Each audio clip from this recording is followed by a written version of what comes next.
से लेकर अंबर तक, अपनी सरहद से लेकर सागर की हद तक, जब जब देश के खिलाफ दुश्मनों ने नजरें टेढ़ी की, हिंदुस्तान के रणबांकुरों ने उन्हें मटियामेट करने में देर। हिंदुस्तान एक घर में घुसेगा भी और मारेगा भी।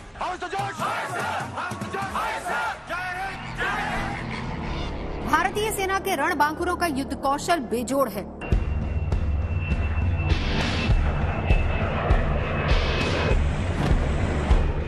उनकी शक्ति, शौर्य का कोई तोड़ नहीं। भारत अब पहले जैसा भारत नहीं रहा। भारत ताकतवर भारत बनता जा रहा है। जरूरत पड़ी तो भारत सीमा के पार भी मार सकता है और जरूरत पड़ी तो सीमा के उस पार भी जाकर भारत मार सकता है।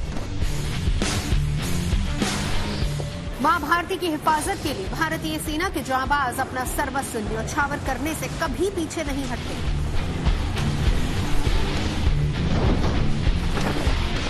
जान को जो देश पर कुर्बान किए जाते हैं, मिट्टी पे अपनी जो अभिमान किए जाते हैं, माँ है ये मेरी, इसे छूने न पाए कोई भी। माँ को दे के खून माँ का मान किए जाते हैं। मिशन कितना भी मुश्किल हो और कितना भी खतरनाक क्यों ना हो, भारतीय सेना की स्पेशल फोर्सेस और उसमें शामिल कमांडोज के फौलादी जज्बे और बुलंद हौसले के आगे बौने नजर आते हैं।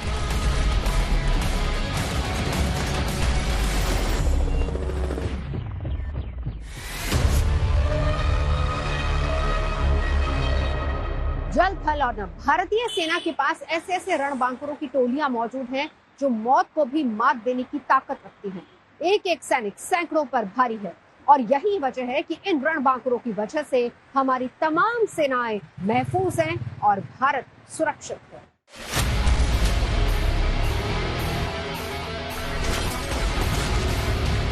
दुनिया के तमाम देशों के पास अपनी खास कमांडो फोर्स होती है। अमेरिका से लेकर चीन और रूस के पास भी अपनी कमांडो फोर्स है। वहीं भारत के पास भी ऐसे परमवीरों की टोली है जिनका सामना करना किसी के बस की बात नहीं।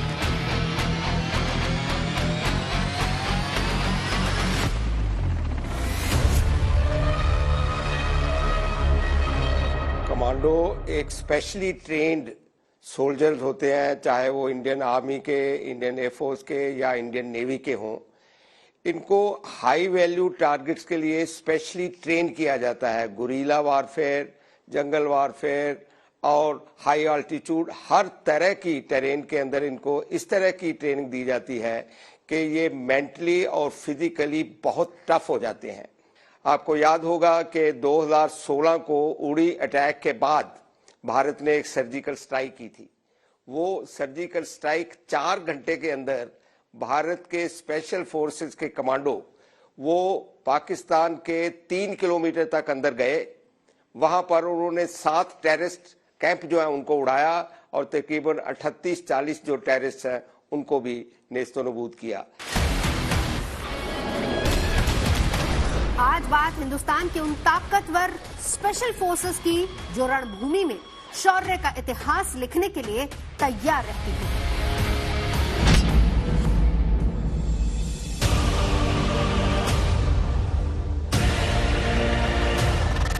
दुश्मनों की मौत का दूसरा नाम है मार्कोस, जिनका नाम सुनते ही दुश्मनों की रूह कांप जाती है।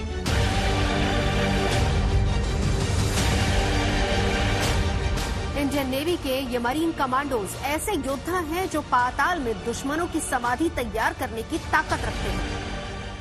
लहरों पर राज करने वाले मार्कोस के महाबली चुटकियों में दुश्मनों की ताबूत में आखिरी कील ठोक सकते हैं। मार्कोस या मरीन कमांडो फोर्स भारत के सबसे खतरनाक और घातक कमांडोज हैं।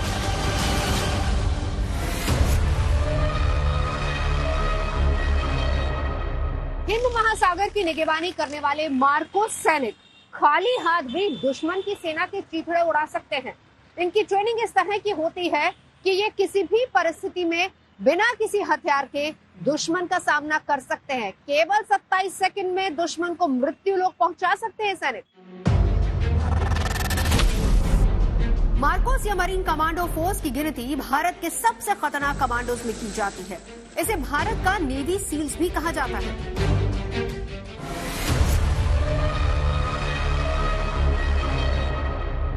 मार्कोस कमांडो को नौसेना के लिए तैयार किया जाता है, लेकिन इनकी ट्रेनिंग इतनी कठिन होती है कि जल और नभ दोनों ही परिस्थितियों में किसी भी सिचुएशन में दुश्मन का सामना करने के लिए हरदम तैयार रहते हैं और इसीलिए इन्हें जल थल नभ तीनों का जांबाज कहा जाता है।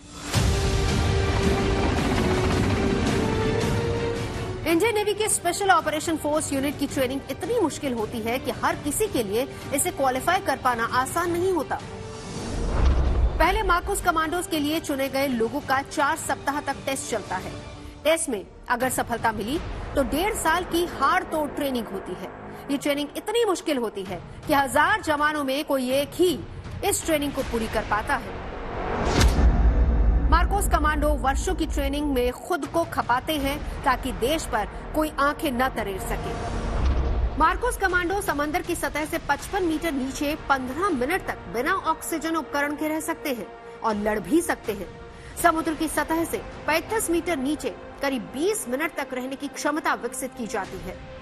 जांघों तक भरे कीचड़ में भागना होता है। कंधों पर 25 किलोग्राम का बोझ होता है। फिर 2.5 किलोमीटर की बाधा दौड़ का कोर्स होता है। यही नहीं, कई कमांडोज तो ऐसे होते हैं जो आधे घंटे तक पानी के मुश्किल हालात से जूझ सकते हैं, फिर चाहे वो बर्फ से लबालब वुलर झील हो या फिर अरब सागर।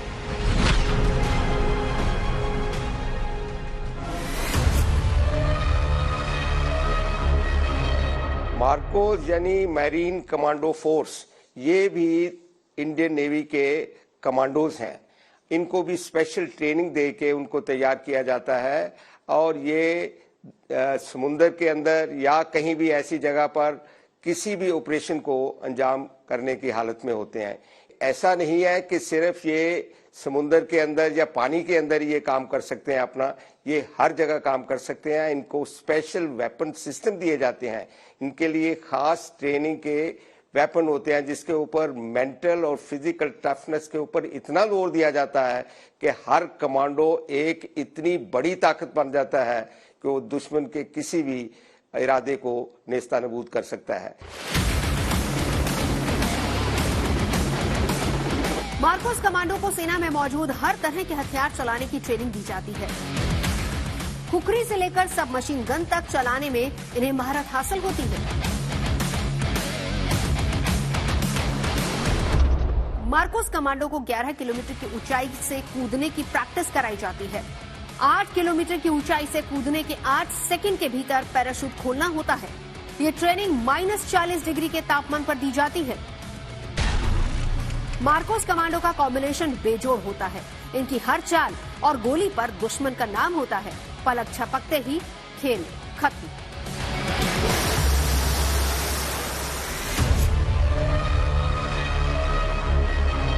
इनकी ट्रेनिंग जो है कई जगह की जाती है, जैसे बेलगाम में जूनियर कमांडो ट्रेनिंग स्कूल है, वहां पर किया जाता है।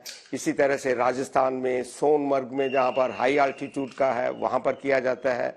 और जंगल वारफेयर में अंदर हर तरह की ट्रेनिंग जो है इनको दी जाती है।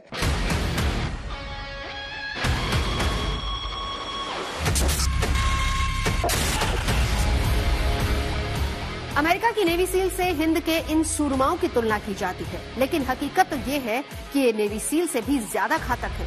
ऐसा इसलिए क्योंकि नेवी के इन स्पेशल कमांडोज का निशाना अचूक है, वार अचूक है। दुश्मन का ऐसा कोई किला नहीं जिसे ये भेद नहीं सकते।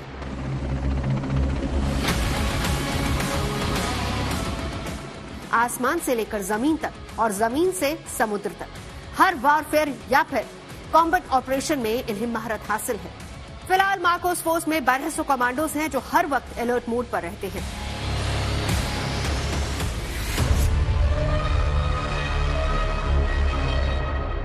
मरीन कमांडो को आसमान का सरताज कहा जाता है और पिछले 4 दशक से ये कमांडोज देश की सेवा में लगे हुए हैं। हमारा देश 3 तरफ से समुद्री सीमा से लगा हुआ है और सबसे बड़ी वजह कि कोई भी दुश्मन हमारी समुद्री सीमा की तरफ आंख तक उठाकर नहीं देखता, उसका कारण है ये मरीन कमांडोज, क्योंकि सामने खड़े मरीन कमांडोज दुश्मन को पल भर में निपटा सकते हैं। देश पर जब जब बाहरी खतरा आया, मार्कोस को याद किया गया। स्पेशल फोर्स ने हर मौके पर खुद को साबित किया। मार्कोस 1987 से अब तक कई बड़े ऑपरेशन में अपनी भूमिका निभा चुके हैं और हर ऑपरेशन को एक सफल अंजाम तक पहुंचाया।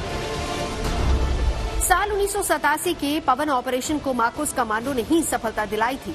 इसके बाद साल 1988 में कैक्टस ऑपरेशन, 1991 में ताशा ऑपरेशन, साल 1992 में जबरदस्त ऑपरेशन, 1999 में करगिल वॉर, 2008 में ब्लैक टॉर्नेडो ऑपरेशन और 2015 में हुए राहत ऑपरेशन समेत इस स्पेशल कमांडो फोर्स ने कई बड़े ऑपरेशन में शानदार प्रदर्शन किया है।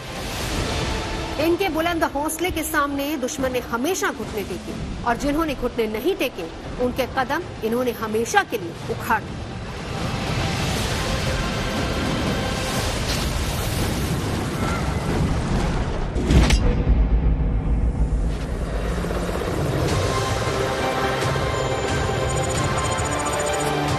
नेवी की तरह ही भारतीय वायुसेना की स्पेशल घातक फोर्स है गरुड़, जिनके कंधों पर आतंकवाद के खात्मे से लेकर सरहद पर दुश्मनों से सीधा मुकाबला करने का जिम्मा है। गरुड़ कमांडोज की ट्रेनिंग नेवी के मार्कोस और आर्मी के पैरा कमांडोज की तर्ज पर ही होती है। वायुसेना के गरुड़ कमांडो वॉलंटियर नहीं होते, बल्कि उन्हें सीधे स्पेशल फोर्स की ट्रेनिंग के लिए ही भर्ती किया जाता है। एक बार गरुड़ कमांडो फोर्स को ज्वाइन करने के बाद ये कमांडो अपने पूरे करियर में इस यूनिट के साथ ही रहते हैं। गरुड़ कमांडो बनना आसान नहीं होता। लगभग 2.5 साल की कड़ी ट्रेनिंग के बाद गरुड़ कमांडो तैयार होते हैं। ट्रेनिंग के दौरान इन्हें उफनती नदियों और आग से गुजरना पड़ता है। बिना किसी सहारे पहाड़ पर चढ़ना पड़ता है। भारी बोझ के साथ कई किलोमीटर की दौड़ लगानी पड़ती है। घने जंगलों में रात गुजारनी होती है। गरुड़ कमांडोज बिना कुछ खाए हफ्तों तक संघर्ष कर सकते हैं। गरुड़ कमांडोज के सभी रंगरूटों के लिए बेसिक प्रशिक्षण कार्यक्रम 52 सप्ताह तक चलता है। इन्हें एयरबोर्न ऑपरेशंस, एयरफील्ड सीजर और काउंटर टेररिज्म का जिम्मा उठाने के लिए ट्रेन किया जाता है। गरुड़ कमांडो की training special frontier force, Indian army और नेशनल सिक्योरिटी गार्ड्स के साथ होती है। गरुड़ कमांडोज की शुरुआत के 3 महीने बेहद मुश्किल भरे होते हैं। शुरुआत के 3 महीने के बाद रंगरूटों में जो सर्वश्रेष्ठ होता है वही ट्रेनिंग के अगले चरण में प्रवेश कर पाता है। साल 2001 में जम्मू कश्मीर में एयरबेस पर आतंकियों के हमले के बाद वायुसेना को एक विशेष फोर्स की जरूरत महसूस हुई। इसके बाद साल 2004 में एयरफोर्स ने अपने एयरबेस की सुरक्षा के लिए गरुड़ कमांडो फोर्स की स्थापना की। पठानकोट एयरबेस पर आतंकी हमले के वक्त भी आतंकियों से पहला मुकाबला गरुड़ कमांडोज ने ही किया था। मौजूदा दौर में कश्मीर घाटी में गरुड़ कमांडो आतंकियों से कई मोर्चों पर मुकाबला कर रहे हैं।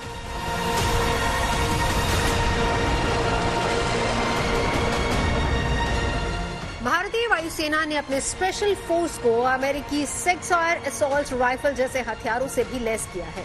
इनके पास गिलिल स्नाइपर राइफल्स, इजरायली टेबर राइफल और उनके कई वेरिएंट्स के साथ साथ नेगेव लाइट मशीन गन भी है, जो 800 से 1000 मीटर की रेंज से दुश्मन सैनिकों को मार गिरा सकती है।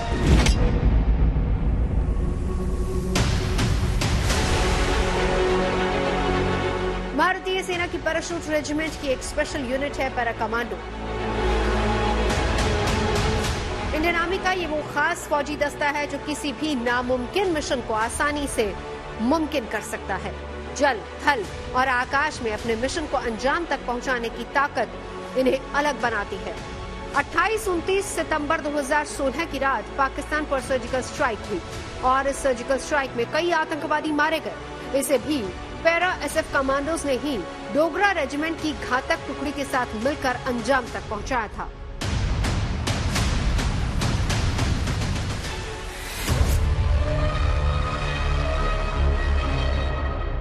भारत के इतिहास में पहली बार ऐसा ऐतिहासिक कदम उठाया गया था। उरी हमले के बाद देशवासियों का खून खौल रहा था। पाकिस्तान भी इस बात को मान रहा था कि उसके आतंकियों ने कायराना और नापाक हरकत की है, और इधर भारत की सरकार और सेना ये तय कर चुकी थी कि इसका माकूल जवाब दिया जाएगा, और दिया भी गया। Para commando hand to hand combat के अलावा कई सारी कॉम्बैट टैक्टिक्स में माहिर होते हैं। जिसके कारण ही पैरा कमांडोज को स्पेशल कमांडो ऑफिसर या सोल्जर कहा जाता है। जब भी भारतीय सेना को कोई बहुत बड़ा अभियान करना होता है तब उन्हें जरूर याद किया जाता है। इनका इस्तेमाल स्पेशल ऑपरेशंस, आतंकवाद विरोधी अभियान और गैर परंपरागत हमले, विशेष टोहे मुहिम जैसे ऑपरेशंस में होता रहा है।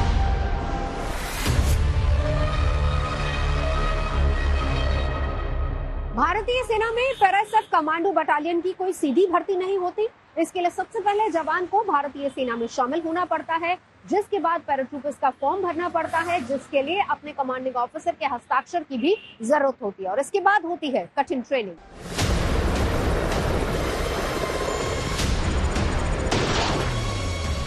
पैराएसएफ कमांडोज बनने के लिए एक बेहद मुश्किल ट्रेनिंग से गुजरना होता है। हर दिन कमांडो के दिन की शुरुआत शरीर पर 60 से 65 किलो वजन और 20 किलोमीटर की दौड़ से होती है। ट्रेनिंग के दौरान कई बार इन जवानों को 36 घंटे तक कुछ भी खाने पीने के लिए नहीं दिया जाता और वो इन 36 घंटों में 1 मिनट की नींद भी नहीं ले सकते। सोचिए क्या है कि आम इंसान ऐसा कर पाएगा?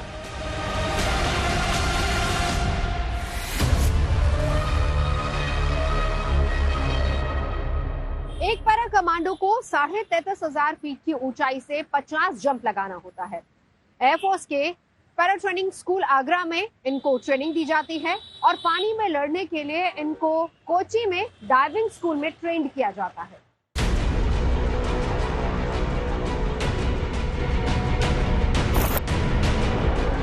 नब्बे दिन तक चलने वाली इस प्रोविजन ट्रेनिंग को सब पूरा नहीं कर पाते। आप जानकर हैरान रह जाएंगे कि पैरा एसएफ कमांडोज की ट्रेनिंग को 80% जवान बीच में ही छोड़कर चले जाते हैं, जबकि आखिर में सिर्फ 2% जवान ही पैरा एसएफ कमांडोज के लिए सिलेक्ट किए जाते हैं।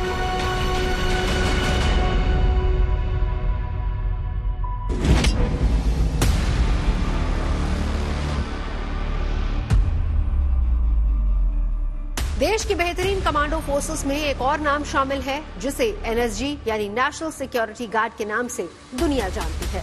लोग इन्हें ब्लैक कैट के नाम से भी पुकारते हैं। इसके एक एक कमांडो दर्जनों दुश्मन पर भारी पड़ते हैं।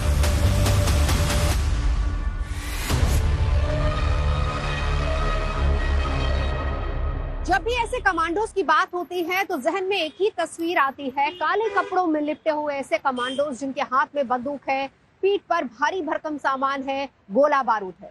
असल में ये ऐसे कमांडोज होते हैं जो किसी भी परिस्थिति में उसका सामना करने के लिए हमेशा तैयार रहते हैं। एनएसजी का मूल मंत्र है सर्वत्र सर्वोत्तम सुरक्षा।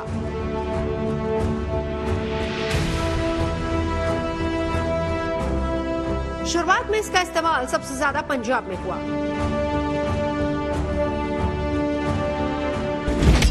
1 मई 1986 को 300 एनएसजी कमांडोज ने 700 बीएसएफ जवानों के साथ मिलकर स्वर्ण मंदिर को आतंकियों से मुक्त करवाया था। इसके बाद 1988 में इन्होंने पंजाब के मान इलाके में ऑपरेशन ब्लैक हॉक पूरा किया। साल 1988 में एक बार फिर से आतंकियों ने देश की सुरक्षा में सेंध लगाने की कोशिश की। स्वर्ण मंदिर को घेरा गया और फिर 12 मई 1988 को 1000 एनएसजी कमांडोज ने ऑपरेशन ब्लैक थंडर 2 शुरू किया। 15 से 18 मई तक चले असॉल्ट ऑपरेशन में 40 आतंकी मारे गए, 200 ने सरेंडर कर दिया। 1990 में कोलकाता में थाईलैंड के विमान में बर्मा के स्टूडेंट्स को हॉस्टेज सिचुएशन से बचाया। साल 1993 में जब आतंकियों ने इंडियन एयरलाइंस के विमान को अमृतसर एयरपोर्ट पर हाईजैक किया, तब एनएसजी कमांडो फोर्सेस ने ऑपरेशन अश्वमेध चलाया। साल 2002 में गुजरात के अक्षरधाम मंदिर में आतंकियों को मौत के घाट उतारा। इसके बाद 26/11 मुंबई हमले में पाकिस्तानी आतंकियों को मार गिराया। 2016 में जब आतंकियों ने पठानकोट पर हमला किया, तब एनएसजी ने एक्शन लिया। हर ऑपरेशन में एनएसजी ने तिरंगे की आन बान और शान को बनाए रखा। ये सब कुछ कमांडो की कड़ी ट्रेनिंग और देश के प्रति मर मिटने के जुनून की बदौलत हुआ।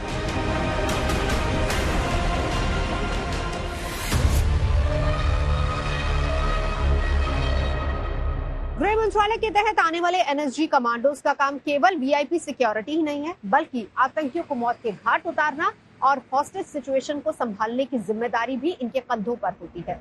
फिलहाल देश में करीब 10,000 एनएसजी कमांडोज हैं।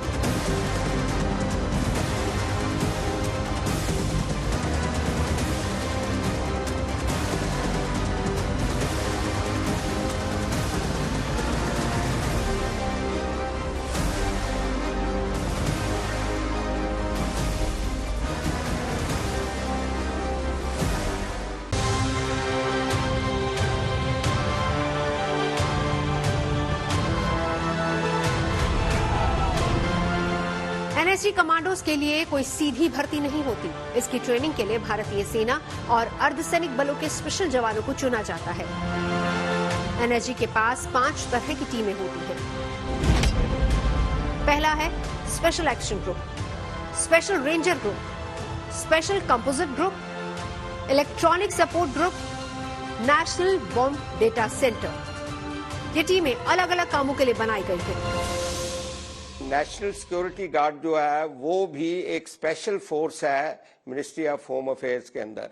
इसका हेडक्वार्टर मानेसर में है, पर आपको पता है कि जैसे मुंबई में अटैक हुआ और कई जगह पर अक्षरधाम पर अटैक हुआ, इन सब को हैंडल करने के लिए टेररिस्ट अटैक्स या किसी तरह के हाईजैकिंग वाले इंसिडेंट्स या कुछ इस तरह के जो अटैक होते हैं, उनको हैंडल करने के लिए नेशनल सिक्योरिटी गार्ड के जवानों को स्पेशली तैयार किया जाता है। तो ये वो फोर्स है कि जो किसी भी टेररिस्ट अटैक को, किसी तरह की हाईजैकिंग को या किसी तरह की और ऐसी दुस्साहस जो दुश्मन कर सकता है, उसको हैंडल करने के लिए स्पेशली ट्रेन की गई है, तैयार की गई है और ये होम मिनिस्ट्री के अंदर काम करती है। एनएसजी कमांडोज को आतंकरोधी ऑपरेशन से लेकर एंटी हाईजैकिंग और बम डिफ्यूज करने जैसे मिशन में महारत हासिल करने की वजह से ही इन्हें हर वक्त अलर्ट मोड पर रखा जाता है।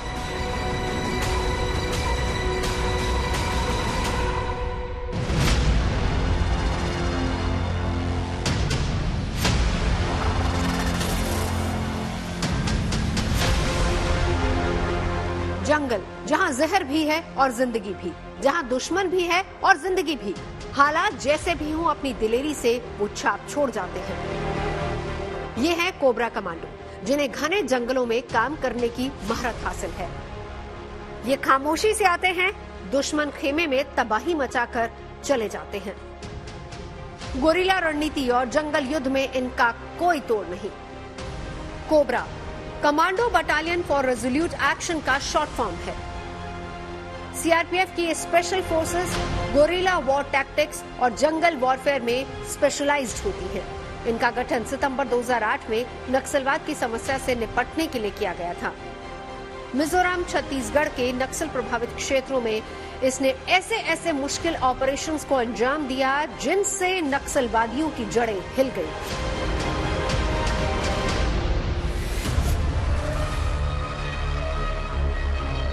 कोबरा का अर्थ है commando battalion for resolute action. Now जिस तरह से इंडियन आर्मी, नेवी और एयरफोर्स के अंदर कमांडोज हैं, उसी तरह से सीआरपीएफ जो कि होम मिनिस्ट्री के नीचे आती है, सीआरपीएफ के भी अपने कमांडो हैं। इनकी जरूरत पड़ी जब नक्सल ने हाथ ऊपर उठाया, इनका सिर ऊपर आया, तो नक्सलियों को कुचलने के लिए सीआरपीएफ ने भी अपने कमांडो जो तैयार किए, जिनको कोबरा कहा जाता है। ये वाकई एक बहुत बड़ी डेडली फोर्स है और इन्होंने कमाल करके कई जगह पर दिखाया है।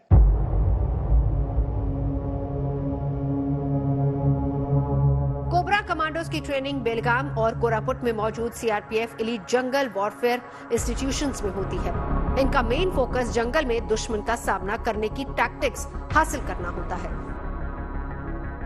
कोबरा कमांडो की ट्रेनिंग 3 महीने तक चलती है। उसके बाद ही कमांडोज की पोस्टिंग की जाती है। फिलहाल कोबरा कमांडो फोर्स में 10,000 कमांडोज हैं। इन्हें गोरिल्ला ट्रेनिंग और नक्सल वॉरफेयर के लिए ट्रेंड किया जाता है।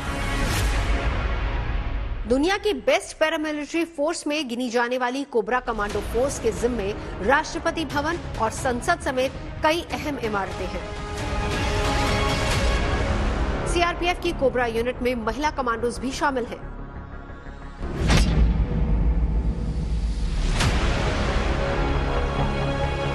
घातक कमांडो फोर्स अपने नाम की तरह ही बेहद घातक है। इसे 1965 के भारत पाकिस्तान युद्ध में बनाया गया था। घातक प्लाटून आमने सामने की लड़ाई के लिए जाने जाते हैं। सेना की हर यूनिट में घातक कमांडोज होते हैं जो हथियारों के साथ लड़ाई में तो माहिर होते ही हैं, ये बिना हथियारों की लड़ाई में भी दुश्मन को मौत की नींद सुला सकते हैं।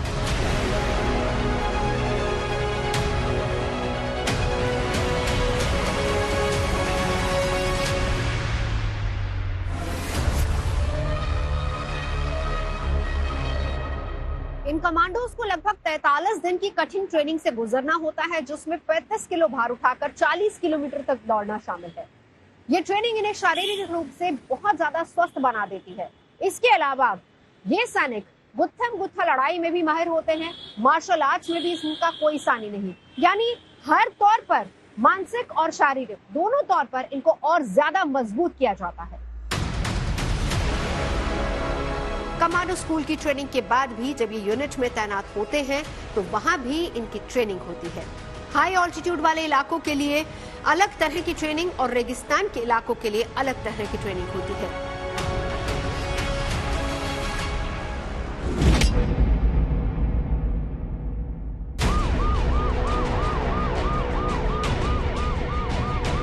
देश की सबसे खास और स्पेशल फोर्स है एसपीजी, जो प्रधानमंत्री की सुरक्षा में तैनात होती है। इस फोर्स में शामिल होना ही अपने आप में एक बहुत बड़ी बात है। बाज से भी तेज निगाहें, चीते सी फुर्ती और शेर जैसी ताकत रखते हैं एसपीजी के जवान।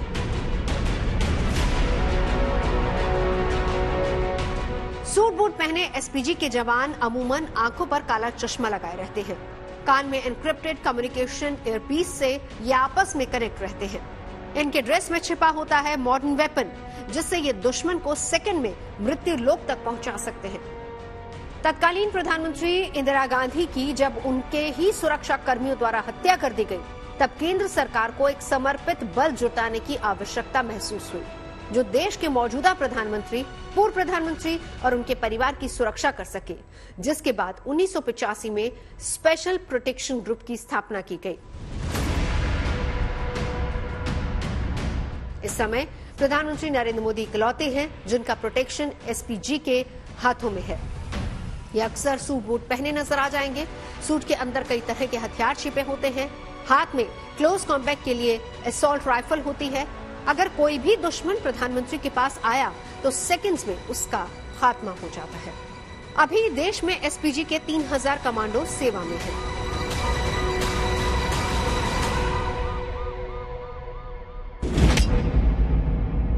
गोरखा रेजिमेंट।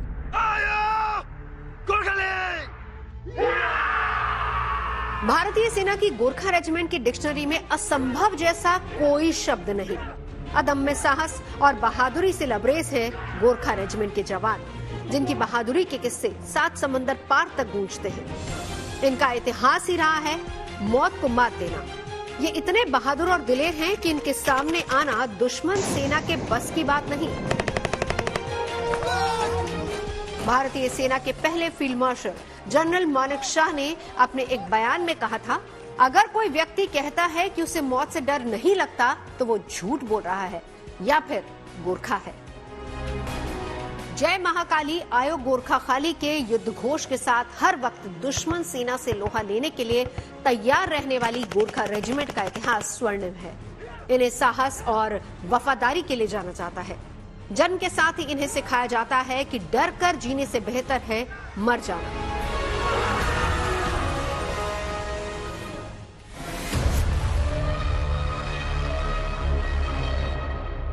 गोरखा बटालियन को देश की सबसे खतरनाक रेजिमेंट के तौर पर जाना जाता है, क्योंकि दुश्मन पर रहम नहीं खाते बल्कि उसको बेरहमी से मौत के घाट उतारते हैं। चीन की लाल सेना के लिए तो ये मौत का दूसरा नाम है। दुश्मन देश अच्छे से वाकिफ हैं कि भारत के पास ऊंचाई पर होने वाली लड़ाई के लिए प्रशिक्षित दुनिया की सबसे बड़ी और सबसे अनुभवी सेना है, जिसमें गोरखा रेजिमेंट काफी पारंगत मानी जाती है।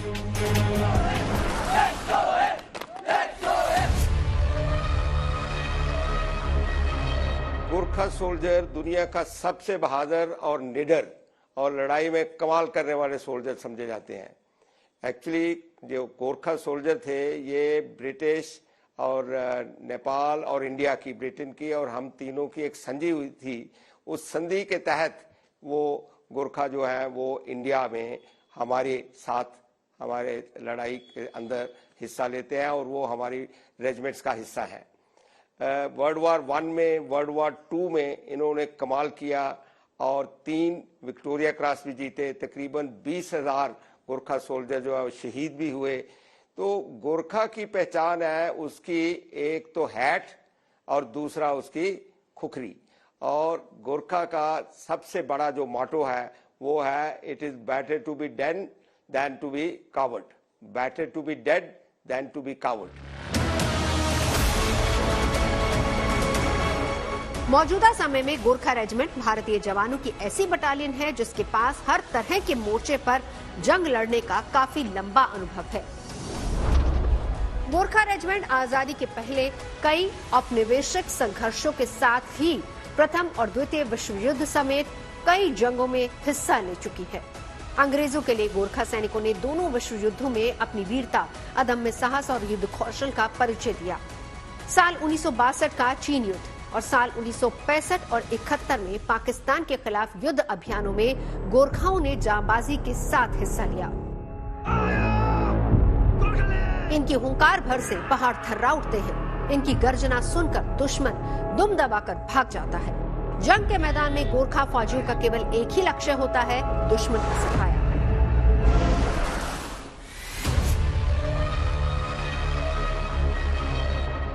सन 1814 देहरादून से लगभग 5 किलोमीटर दूर खलंगा पर अंग्रेजों ने 3500 सैनिकों के साथ गोरखाओं के किले पर कब्जा कर दिया।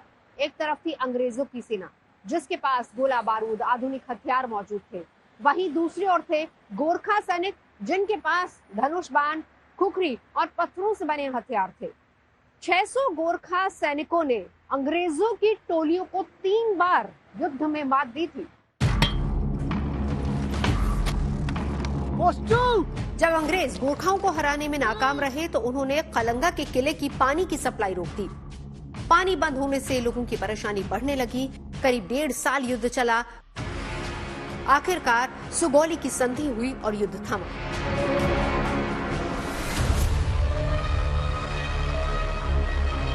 खलंगा फोर्ट जो है ये देहरादून से सहस्त्रधारा जाते हुए 5 किलोमीटर के ऊपर है और यह 1814-15 में एक जो युद्ध हुआ जिसके अंदर इस फोर्ट के अंदर थे, कैप्टन थे बलभद्रा कुंवर वो और 60 उनके सोल्जर उनके साथ साथी और उधर 3500 की फोर्स और 11 पीसेस गन के वो लेके ब्रिटिश आर्मी आ रही थी एक मेजर जनरल की कमांड के नीचे। और उसके बावजूद उन्होंने इस तरह से उनको रोके रखा और इस तरह से जवाब दिया कि ब्रिटिश जो है वो हैरान रह गए कि इतने बहादुर भी लोग होते हैं। एक्चुअली ये पहली शायद विक्टोरियस आर्मी थी जिन्होंने अपने दुश्मन के लिए एक वहां पर वार मेमोरियल खड़ा किया।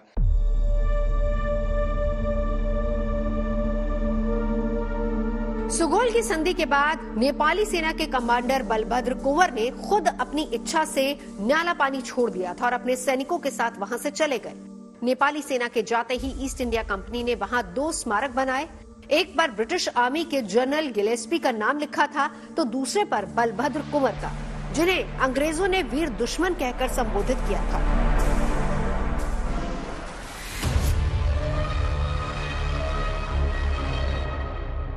पूरे युद्ध के दौरान ब्रिटिश जनरल गोरखाओं की हिम्मत ताकत से इतने ज्यादा प्रभावित हुए कि उन्होंने सोचा कि क्यों ना गोरखाओं को अपनी सेना के साथ शामिल कर लिया जाए, इन्हें अपने साथ मिला लिया जाए। और हुआ भी बिल्कुल वैसे ही। 1815 में सुगौली समझौते के बाद गोरखाओं की भर्तियां अंग्रेजी सैनिकों के साथ होने लगी और इसके बाद एक अलग रेजिमेंट गोरखा रेजिमेंट का गठन हुआ। साल 1950 में भारत गणराज्य बना। तब इसका नाम गोरखा राइफल्स रखा गया। भारत, नेपाल और अंग्रेजों के बीच एक समझौता हुआ जिसके मुताबिक भारत की सेना में गोरखाओं की भर्ती होती रहेगी। माना जाता है कि आज जो टोपी गोरखाओं की निशानी है वो बलभद्र कुंवर ने ही सबसे पहले पहनी थी। भारत के लिए गोरखा जवानों ने पाकिस्तान और चीन के खिलाफ हुई सभी जंगों में शत्रु को अपनी बहादुरी का लोहा मनवाया। गोरखा रेजिमेंट को इन युद्धों में कई परमवीर चक्र और महावीर चक्र मिले। गोरखा सैनिकों ने भारतीय शांति सेना के रूप में भी अलग अलग देशों में अपनी बहादुरी का परिचय दिया है। इस रेजिमेंट का आदर्श वाक्य है, कायर हुरनु भरदा मुरनु रामरो, यानी कायर होने से मरना बेहतर है। गोरखा जंग के मैदान में जब अपने नारों का जयकारा लगाते हैं तो उनको सुनकर ही दुश्मन भय से थर-थर कांप उठता है।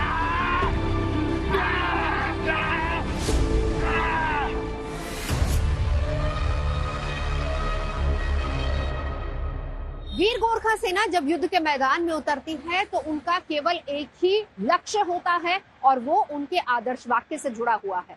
युद्ध के मैदान में कायर होने से बेहतर है मर जाना। ये परवाह नहीं करते कि दुश्मन कितना ताकतवर है और उसके पास कितने घातक हथियार हैं। ये खुखरी लेकर ही रणभूमि में उतर जाते हैं। गोरखा सैनिकों की 42 हफ्ते की मुश्किल ट्रेनिंग होती है। इसमें ये सैनिक फिजिकली और मेंटल तौर पर काफी मजबूत हो जाते हैं और वो ट्रेनिंग के बाद किसी भी हालात में देश की सेवा करने के लिए तैयार रहते हैं। ट्रेनिंग में छोटे हथियारों से लेकर बड़े हथियारों तक को चलाना सब कुछ सिखाया जाता है। गोरखाओं की पहचान उनके खास हथियार खुखरी से होती है। खुखरी एक तेज धार वाली कटार है जो सेना में गोरखा रेजिमेंट के सैनिकों को दी जाती है। यह हथियार उन्हें उस वक्त दिया जाता है जब उनकी ट्रेनिंग पूरी हो जाती है।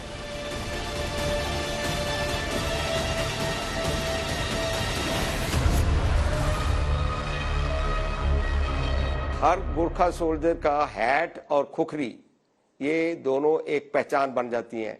चाहे खुखरी ये 2500 साल से सारे गोरखा इसको अपने हथियार के तौर पर इस्तेमाल करते रहे हैं, पर इसकी पहचान वेस्टर्न वर्ल्ड को तब मिली जब 1815 में सवाटू के पास एक जगह है मरौन फोर्ट, वहां पर अमर सिंह थापा ने इनके साथ लड़ाई हुई और जिसके अंदर बाद में बड़ी बहादुरी से अमर सिंह थापा ने इनको फेस किया। और उसके बाद जब अंग्रेज जीत गए तो तब उन्होंने पूरा एरिया कंट्रोल किया और तब जब पता लगा कि ये खुखरी एक ऐसा हथियार है जिसको लेके गोरखा सोल्जर जो है बहुत बहादुरी से लड़ता है, तो तब ये वेस्टर्न वर्ल्ड को इसके बारे में पता चला। खुखरी की एक बात और भी मैं बताना चाहूंगा कि एक मेजर जनरल आयन कार्डोजो, उन्होंने 1971 की लड़ाई में जब वो बहुत भयानक तरह से जख्मी हो गए उनकी टांग, तो कहा जाता है कि उन्होंने अपने गोरखा सोल्जर को बोला कि इतनी टांग काट दो, तो उसने जब नहीं काटी तो उन्होंने, ये मेजर थे तब, तो इन्होंने अपनी खुखरी यूज करके अपनी टांग को उतने हिस्से को काट दिया। और ये पहले डिसेबल्ड मेजर थे जिनको बाद में कर्नल बने और उन्होंने अपनी गोरखा बटालियन कमांड भी करी।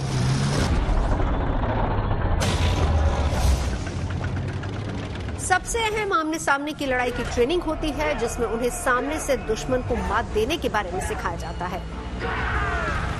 गोरखा रेजिमेंट की इन्हीं ताकत की बदौलत इनका सामना करने से दुश्मन भी कतराते हैं।